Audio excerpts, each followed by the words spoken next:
Hello,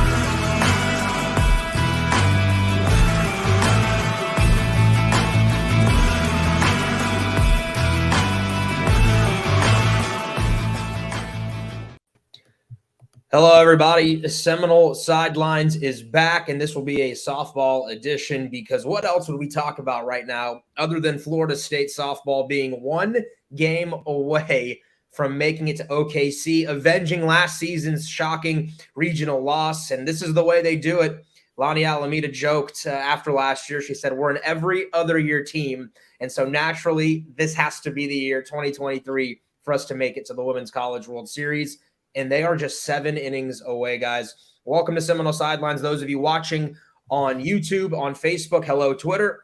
And those of you listening via audio on demand, we will have this on Apple, Spotify, so on and so forth. And we will talk about the Noles 8-1 over UGA, a very good Georgia team that had been red hot, especially offensively. But Kat Sandercock did her job, went nearly 6 innings. They kept her on a pitch count. They were able to kind of have a best-case scenario. And we'll talk about her performance as well. But, Kurt, it was all about the offense. 8 runs, 9 hits. It seemed like they were one maybe angle away from run-ruling Georgia there in the 6th. And the Seminoles flexed their muscles. What a performance by that offense. I mean, it was the lead of my story. You knew last night, you knew the offense wasn't going to stay down too long. The offense has just been too potent all year. And I mean, Sunday, obviously 1 run in 13 innings. We talked about, that how abnormal that was. And I mean, it almost cost them their season. I took what Kat Sandercock did, but you kind of expected, I think, a bounce back. Truthfully, I think, you talk about that Georgia lineup. And I mean, we didn't see the big hits so much last night, but we saw how potent they can be. I mean, they got hits off Kat. But that pitching staff is, I think, not even maybe the pitching staff they saw against South Carolina. I think South Carolina's top arms kind of might have been more challenging, and I think you saw some of that last night. And, I mean, it's a bonus that the 2 main pitchers you saw are really the 2 primary ones. I think they've accounted for over 80% of Georgia's innings. You've already seen both of them. So if you're playing 2 more games, or either 1 or 2, you've already seen them both, and that's a feather in your cap when they haven't seen probably 3 of the 5 you might use this weekend. Bob, what can you say about that offense and the way that they responded, especially after the struggles they had against South Carolina? It felt like they started to put together those quality at-bats and what Lonnie Alameda and Travis Wilson preach. Yeah, talking to some of the players, on Wednesday before the Super Regional started, you could tell they had heard about it. They had heard from family and friends and social media, hey, you can't just do that again. You can't only score 1 run in 14 innings against South Carolina. I think part of it was, tip your hat to some really good South Carolina pitching, right? And now, but Georgia's pitchers, both very, very good. I think Florida State was very motivated to come in and make a statement. Coach Alameda mentioned after game 1 that she recognized some nerves, some tightness, maybe early first couple innings, but once those hits started coming that 3rd inning, it really kind of snowballed on Georgia, and you're able to chase Madison Kerr picks early on in that game. So I think that was the confidence moment for Florida State, and obviously you give that many runs to Kat, you're in good shape the rest of the way. Yeah, I think it came up with Kaylee Mudge in the press conference last night. I mean, she kind of talked. I think someone kind of asked her, I think we thought, and I know I wrote in my preview, I think we thought this was a strength-on-strength matchup of Florida State pitching staff versus Georgia lineup. And, it felt like, the Florida State offense a bit saying, we might not mash homers like Georgia does, but we can string together hits, we can attack, we can get some really good contact, whoever they're throwing out there. Once they got rolling, I think – Georgia coach Tony Baldwin put it really well. He kind of said, I think once Florida State gets you in that cement mixer where they're stringing together hits and they're stealing bases and they're just rolling around the bases, that is how they like to play the game. Guys, it's a team that hits doubles, right? And they're one of the best in the country at doing it. Set a new program record last night.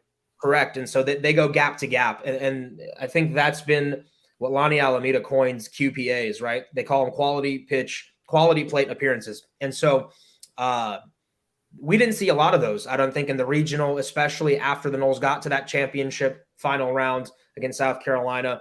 But in this one, you saw walks, you saw players putting the ball on the ground, small ball, stealing bases, running aggressively. Georgia couldn't turn a double play, and Florida State scored a run off of it from second. I mean, that's the type of aggressiveness that FSU preaches. And then again, like Bob said, when you give that kind of lead to Kat Sandercock, she's going to get the job done. I thought she handled the moment extremely well, coming off of a perfect game, right? And then giving up a home run to basically, her team's in a hole early on. But she settled down and did what she does. I thought she was as good as she was in the perfect game. Not maybe on paper, obviously, but in the way that she handled it, the mindset, and the way that she led her team in the circle. I think that home run might have just been the competitiveness in Kat that said, okay, you got me. Now I'm ready. And sometimes in a good competition atmosphere, the crowd of 2006, I mean, it was the third largest crowd inside the Seminole softball complex in school history. Again, not counting everybody outside. I think there might have been, again, those nerves, those kind of big game jitters, the butterflies that we all, talk about and think about. But once that home run was hit, I was kind of questioning, okay, what's the response from Florida State once you've taken that initial shot? And Kat was dialed in from there. And I think the hitters immediately responded, in the bottom of the third. So Kat was at her best. I think she's been at her best, through the ACC competition, undefeated, through the ACC tournament, into the regional, now into the supers. We'll see who pitches tonight. We always to be determined. I think Lonnie's very creative in how she uses this pitching staff. We've hit on that a lot, but Kat was at her best. And if this team is going to get to OKC and be successful in the long haul, it is going to be because of depth of pitching staff, but also I think because Kat is the veteran presence, the calm competitive force that can lead this team deep into the postseason. 3 NCAA tournament appearances. I mean, I know a couple teams have hit her. She's given up 14 hits over 19.1 innings, but only 2 runs. She has, last night, I think Georgia was 0 for 11 with runners on base. I mean, they got base runners against her. I mean, the leadoff batter of the game got on a bunt single. But every time there was traffic on the bases, it seemed like that's when she was at her best. And it's a credit to the defense behind her, and it's credit to, just everyone on the kind of, they talk about how they're all in that together and they're all kind of working collectively almost, even though they're 9 different players when they're out there on defense. And I think you saw that a lot. And that's a big reason why Georgia never got that big hit that might have turned the tide or given them a little confidence even to carry into today's game if they put a couple up late. Even Allie Dubois coming in and really shutting the door after hitting the first batter, I thought was exactly what Florida State needed. Yeah, no doubt. Georgia was 0 for 12 with runners on base. It just illustrates how good Kat was in those kind of pressure moments. Kat doesn't give up many home runs, and I know she gave the one up to Kuma, and that got out of the park, but that was the only extra base hit she gave up on the night. Yeah. And I think she even said it in postgame. If they're getting singles, right, that doesn't really hurt you because then they have to string them together. They're not hitting the ball damage-wise. And that defense, Kurt, that you talked about, when you have that, giving up a single here and there doesn't matter with the way that Sandercock has that drop ball low in the zone. Get it on the ground, let your defense eat, so to speak. They were fantastic last night, too. They made so many incredible plays from first base, shortstop, second base. It seemed like everybody, even Harding at third, were making really good plays. If FSU's defense is up to par, guys, it's going to be very hard for people to score on them because once Sandercock gets a lead, it's essentially over. And as Kurt mentioned, I really did also like the way Dubois pitched in relief. Yeah, you talked about Harding, that rocket from third to get Goodnight when she tried to bunt for a single. She just rocketed that ball over there, and it was, Goodnight was almost looked surprised. That was the one that got reviewed. She almost looked surprised, like, she got me, really? Because I think she's used to bunts that good being hits. There was a shot hit right at Mac Leonard at first, and she snared it and then went over to first. There was good defense. There was no errors. Georgia had 2. I think we've seen some obviously spectacular plays from Josie Muffley and from everybody. They've also had some occasional errors here and there throughout the year that you'd say, well, that was more of a routine play. But they played really, really clean. I thought Thursday night against South Carolina, they were really, really clean too. So again, in these pressure moments, I do think hitting is essential, but does it come back to your core of pitching and defense have to carry you, have to be that kind of consistency that you get every time you go to the ballpark. Flaherty made a couple plays too at second base that I thought were outstanding. Muffley's been, she's Mrs. Sports Center. So at this point in her career, like it's almost like when she does it, you're like, yeah, that's what she does, right? Like it doesn't even surprise you. I thought outfield played pretty well for the most part. But guys, let's talk about Dubois a little bit too. She's going to be counted on, Kurt, to get some big outs, I think, for FSU this postseason, not just supers, but OKC. So I thought her coming in those 18 pitches showed Lonnie Alameda something in that, okay, you can trust me to go out there and get a couple more outs in big spots throughout the rest of the postseason. Yeah, Lonnie was pretty candid last night talking about, we haven't used Allie a lot lately, and I think that's a great situation to get her in there in a game where there's not really much pressure. You're up 8-1. Things would have to really go south, and she wouldn't have been long in the game long enough for that to be a real problem if things did. But yeah, she handled it well. Especially, I think it's not up there. I think she hit the first batter she faced, and after that, set the next 4 down and really was on it. When that changeup is working for her, it's pretty impressive to watch, and it definitely was in relief. And that's that probably 5th option where she might be number 5 kind of in the pecking order, but it just gives you another look that opposing teams have to scout for if there's belief that Florida State may go to her like they did last night, and like I think they would at various points if they were to make it to Oklahoma City. Yeah. She's got a specialty pitch though, Bob. Like that's the thing is she might be number 5, but you might need that one pitch that's better than anyone else's on the team at the changeup. And that's Lonnie Alameda talks about different looks, right? You have Kat who can kind of spin it all over the zone, keeps it low with the drop ball. You've got McKenna Reed who can, pitch higher in the zone with some more velocity. Royalty can pitch east to west pretty well. And then Mac Leonard offers you another look as well from the left-hand side. So you've got options. It's just, I think Dubois is going to probably be counted on when they look at the scouting report, when they see some players on the other side, some opposing hitters that struggle with off speed. That might be where Lonnie thinks, I got to steal 3 outs here. I got to steal 2 innings. This is the matchup that favors Dubois. And I was looking beyond Georgia for this. I was looking at what happens if they go to OKC and they're playing maybe 4 or 5 different teams out there. And how they have to respond to that. And I fully expect Florida State to make OKC. I think Georgia's a great team. I just think FSU's playing with a little different focus and has a better roster. And when that happens, usually at home, you're going to find a way to finish things off. One more comment I wanted to make on the hit by pitch. I really thought that Georgia's batter was leaning over the plate. And the replay even showed that she kind of flinched into the middle of the plate. Like it might have been a strike if she's not crowding the plate. And I was surprised the umpire, who I thought struggled for most of the night. I thought that the umpire should have probably looked at it. I just think FSU didn't argue it because they were up so big.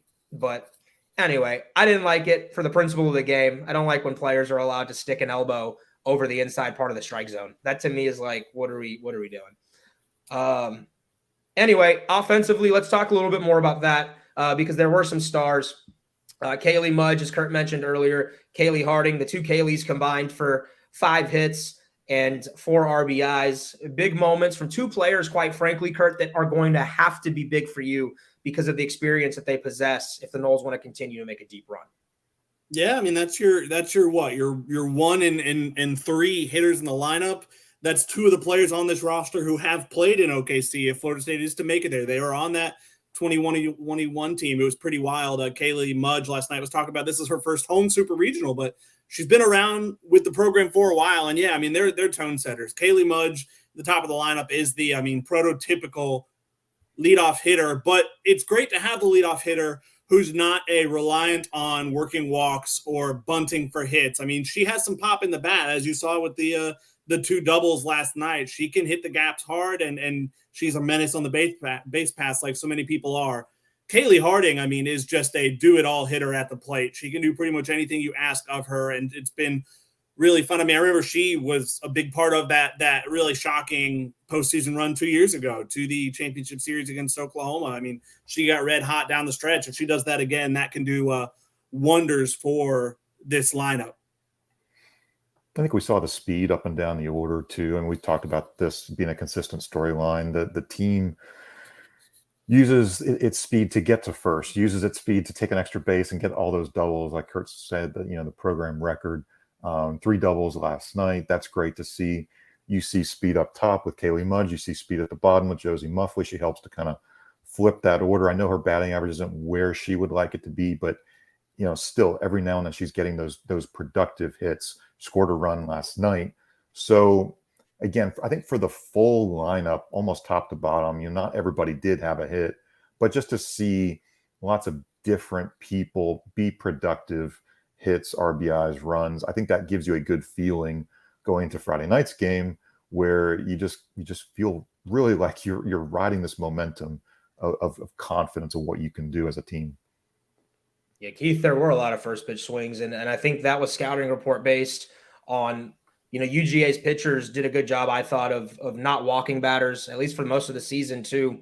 They were going to be around the zone, and I think Florida State saw that in scouting this week going into the weekend, and thought, hey, if we get something firm early in the count, maybe first pitch, we've got to attack it. And that could have been an adjustment the Noles also made from the South Carolina weekend, in which they may have felt like they were not attacking good pitches early in the count. And so give Lonnie Alameda a lot of credit for the way that the offense played. All right, the question I want to ask you guys now as we transition, who does Florida State go to in the circle tonight? Because there are options and there are a lot of different trains of thought. Sandercock only threw just north of 60 pitches. I mean, she could go again. She might not have to start. Kurt, where do you lean here in game 2?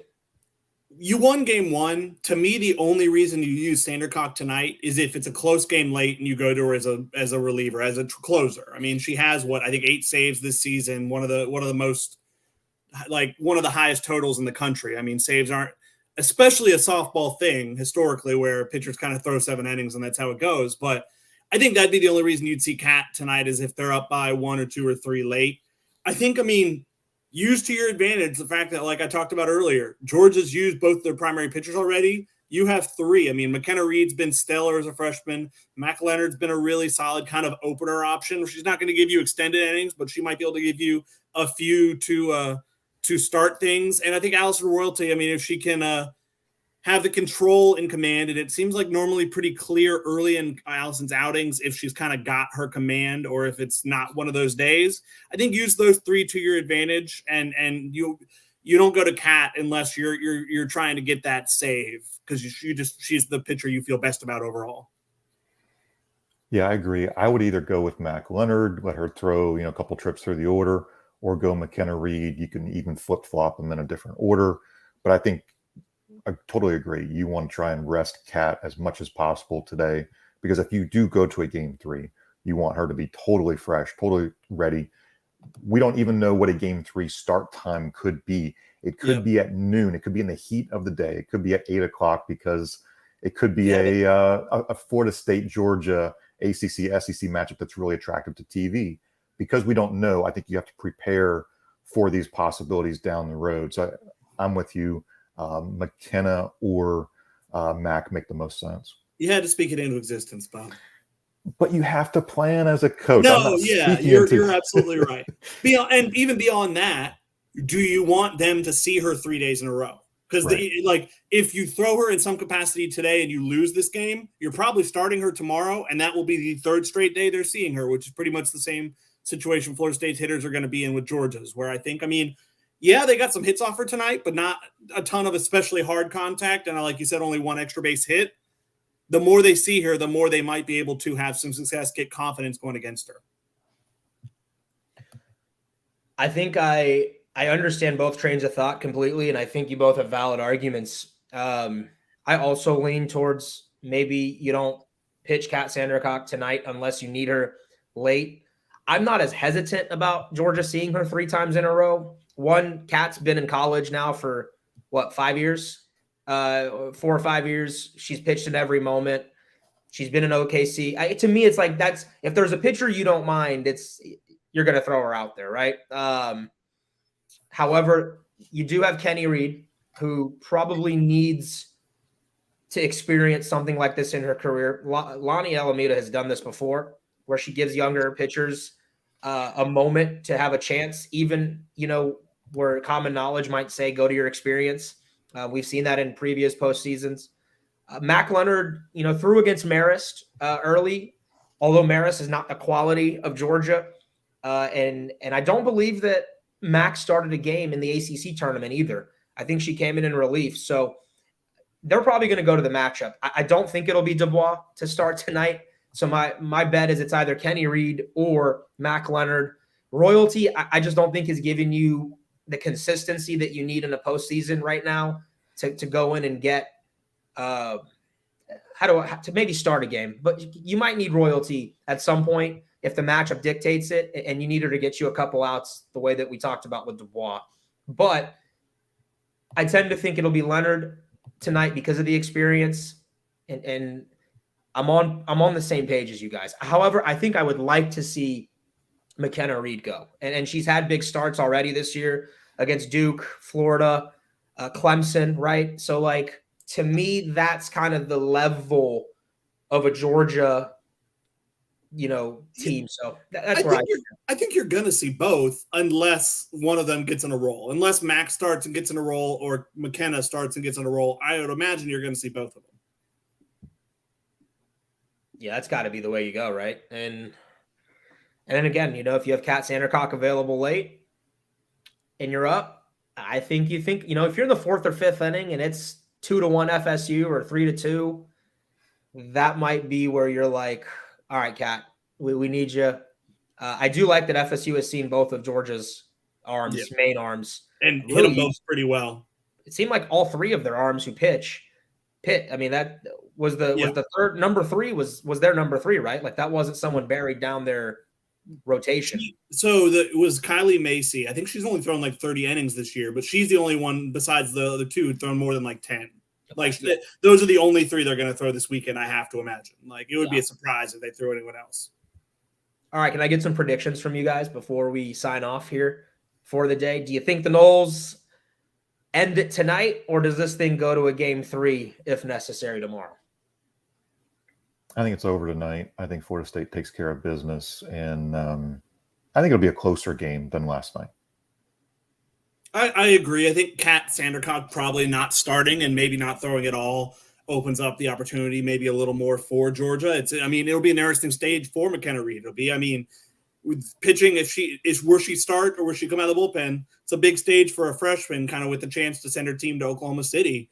But I think how well Florida State hit both of Georgia's main pitchers bodes pretty well going into tonight. Adjustments can be made, obviously, but how many adjustments or how severe of adjustments are you making this far into a season? And I think Florida State gets it done tonight. Would like to see the Noles come out, score first, jump on them early, put the pressure on Georgia away from home to really start to feel it, to have to maybe make something happen and start pressing as they maybe realize that that's the final few outs of their season. And maybe they get out of their swings. They're a really good offense, guys. And you saw the home run that they hit off Sandercock. She doesn't give up many of them. I looked through their lineup and there's like 4, 5, 6 bats that can put the ball over the fence. And it seems like everyone hits 300 on their team. And it is a really good offense for the Dogs. And so you do have to be wary that you don't just go out there with Mac Leonard or Kenny Reed and Georgia gets hot, hits 3 home runs, and is feeling pretty good about themselves going into a possible game 3. So you'd like to see FSU keep the aggression. How about the crowd last night? You mentioned it earlier, 2,000 plus. There's probably another couple hundred beyond the fence that they can't count, within the left field grass and onto the parking garage. So great atmosphere. It was cool on TV. I know you guys were there covering. I'm going to join you guys tonight at the Plex, and maybe we'll see Florida State knock this thing out of the park and advance to OKC. Last comment from both of you. How cool has it been to see the growth of softball, not just in Tallahassee, but throughout the country? We're starting to see huge crowds, games on ESPN like we'll have tonight on the big channel. It really feels like this sport is It's been trajectory has been upwards, and now it seems like it's about to take off.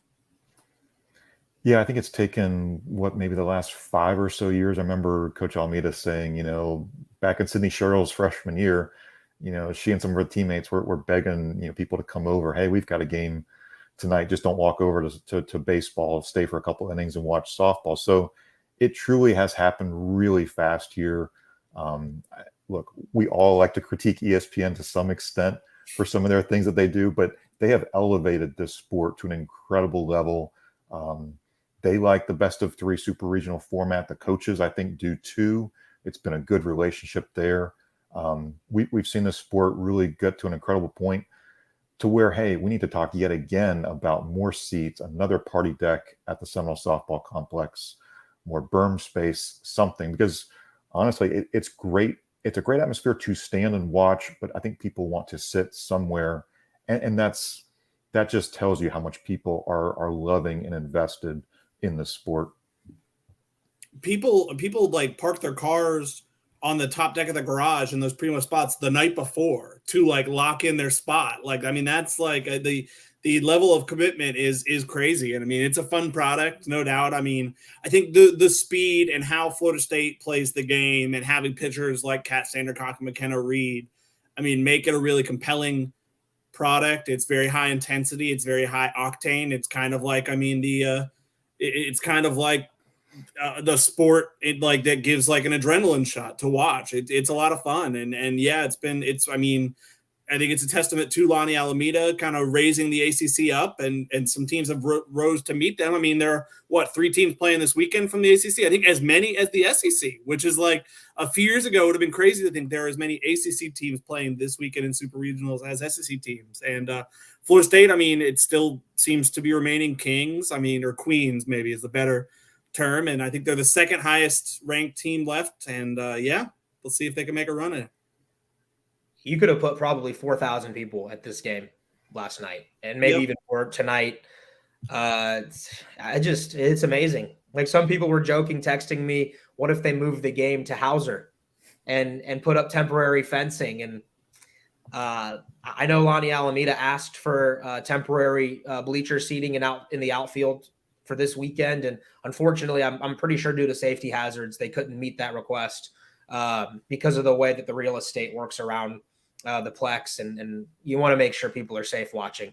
So, yeah, you could have definitely put 4,000 to 5,000, I think, this weekend to watch FSU softball. There are people on our boards asking for tickets. They're on Facebook asking for tickets. I think, I saw videos of scalpers like outside of the Plex trying to sell. I mean, it's cool. It's big time, and they deserve it. This sport deserves it. That team deserves it, and they have given the effort and the investment to make this thing big. And quite frankly, it's a fun sport to watch. So continue to play at a high level and continue to put out a good product, and we'll see. So tonight, 8:00, ESPN. See if the Noles take down Georgia one more time and punch their ticket to OKC. For Bob Ferranti and Kurt Weiler, I'm Mario Masudi. Appreciate you guys watching, and please give us 5 stars on Apple. Please subscribe and like on YouTube, and if you would like, floridastate.rivals.com, theosceola.com, subscribe to our website and get the best Noles content year-round.